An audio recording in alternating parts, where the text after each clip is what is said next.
어제부터 우리는 존귀한 인생의 삶에 대해서 살펴보고 있습니다. 본문 30절 하반부를 보시면 나를 존중히 여기는 자를 내가 존중히 여기고 나를 멸시하는 자를 내가 경멸하리라 라고 말씀합니다. 하나님께서는 우리를 존귀한 자로 부르셨습니다. 우리가 존귀한 자로 부르심을 받았는데 우리가 이 땅에서 살면서 마지막까지 존귀한 인생을 살려면 구체적으로 어떻게 하나님을 존중히 여겨야 할까요? 지난 시간에 먼저 살펴본 것은 하나님을 경외하는 것이 하나님을 귀중히 여기는 것이라고 말씀드렸습니다. 오늘 두 번째로 살펴볼 것은 하나님께 예배드리는 것이 하나님을 존중히 여기는 것입니다. 하나님은 예수님을 십자가에 내어주기까지 우리를 존중히 여기셨습니다. 그래서 우리를 왕같은 제사장으로 삼아주셨습니다. 예배를 통해 존귀한 자로 살도록 은혜를 베풀어 주셨습니다. 우리는 예배로 하나님을 존중히 여겨야 합니다. 예배로 하나님을 멸시하면 절대로 안 됩니다. 엘리와 엘리의 자녀들이 하나님으로부터 존중히 여김을 받지 못한 이유가 무엇일까요? 본문 29절을 보시면 너희는 어찌하여 내가 내 처소에서 명령한 내 제물과 예물을 밟으며 라고 말씀합니다. 엘리 제사장의 아들들이 하나님의 처소에서 제물과 예물을 밟았다는 것입니다.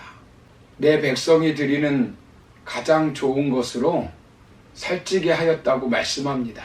17절을 보시면 이 소년들의 죄가 여호와 앞에 심히 크면 그들이 여호와의 제사를 멸시함이었더라 라고 말씀합니다. 즉 엘리 제사장의 아들들이 하나님을 멸시하였다는 것입니다. 제대로 된 제사를 드리지 않았다는 것입니다. 하나님을 경멸하였다는 것입니다. 예배의 핵심 가치는 하나님을 존중하는 마음입니다.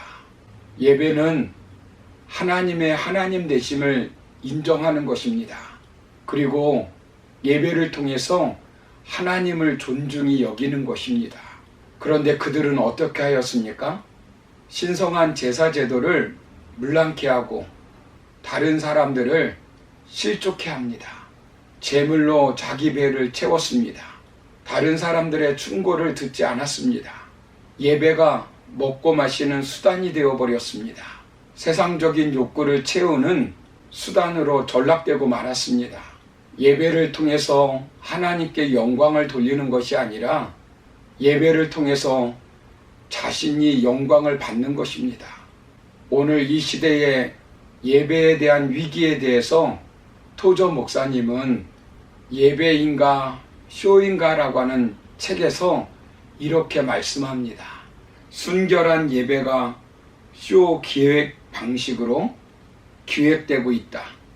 계산된 멘트, 감정을 조장하는 찬양, 입맛에 달콤한 설교, 껍데기 예배는 가라.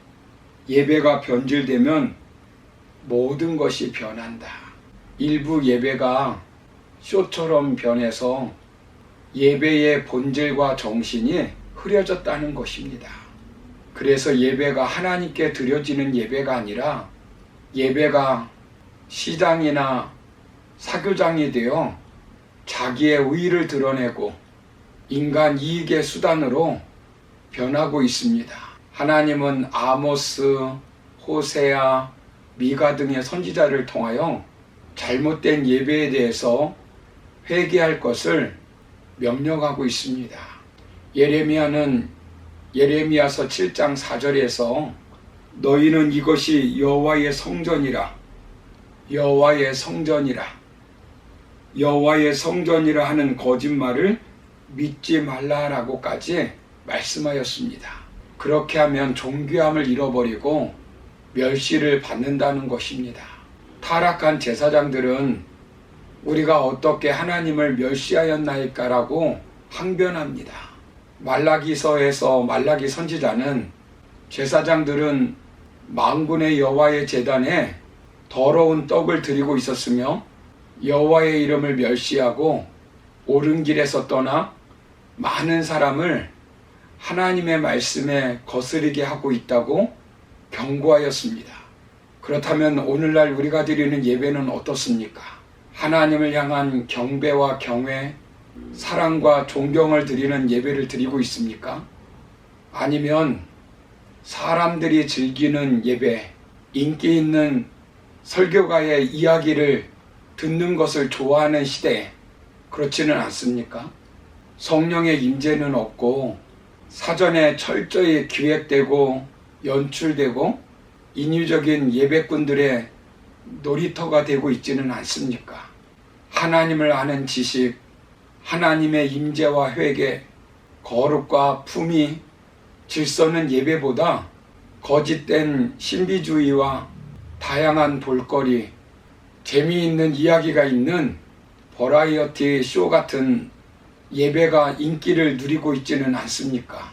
우리는 한동안 코로나를 통해 예배를 드리는데 많은 어려움이 있었습니다. 우리는 코로나를 통해 우리는 예배에 대한 하나님의 경고를 들어야 합니다. 하나님께서 경고할 때 사용하는 4가지 도구가 있습니다. 첫째는 질병이고, 둘째는 기근이고, 셋째는 전쟁이고, 넷째는 지진과 같은 자연 환경의 경고입니다. 당시에 전쟁을 통해 경고합니다. 그러나 회개하지도 변화되지도 않았습니다. 오늘 이 시대는 무엇보다 무서운 것은 예배에 대한 기대가 사라진 시대입니다. 예배는 짧을수록 좋고 단순할수록 좋고 예배는 재미있는 공연일수록 더욱 좋다고 생각하며 예배는 단순한 의식과 형식, 요식 행위가 되어가고 있습니다.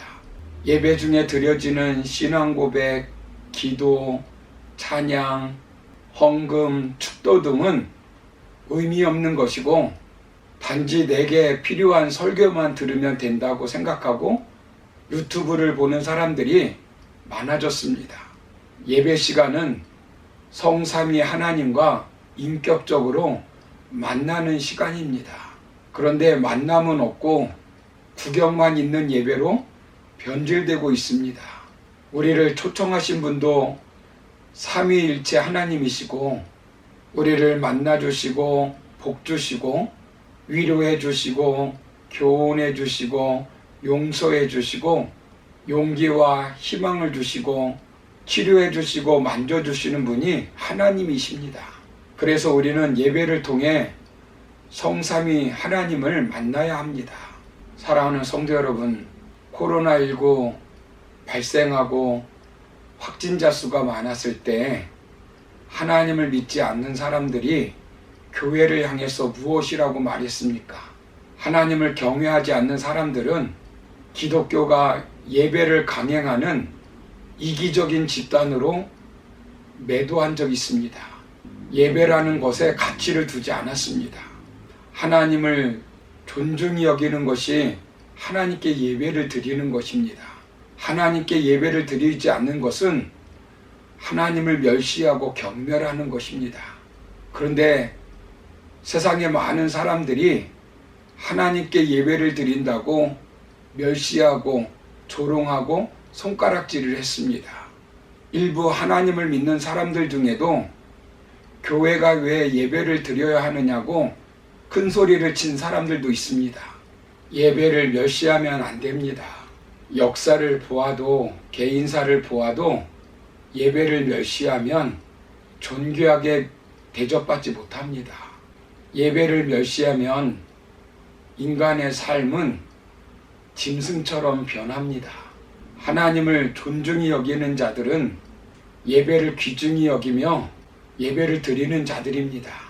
예배로 하나님을 존중히 여기는 자들은 이 땅에서도 존중히 여김을 받게 되어 있습니다. 하나님은 예배로 나를 존중히 여기는 자를 내가 존중히 여기고 멸시하는 자를 내가 경멸하리라고 말씀하고 있습니다. 그러므로 예배를 통해서 하나님을 더욱 존중히 여기는 삶을 살아가는 저와 여러분의 삶이 되기를 주님의 이름으로 축원합니다. 감사합니다.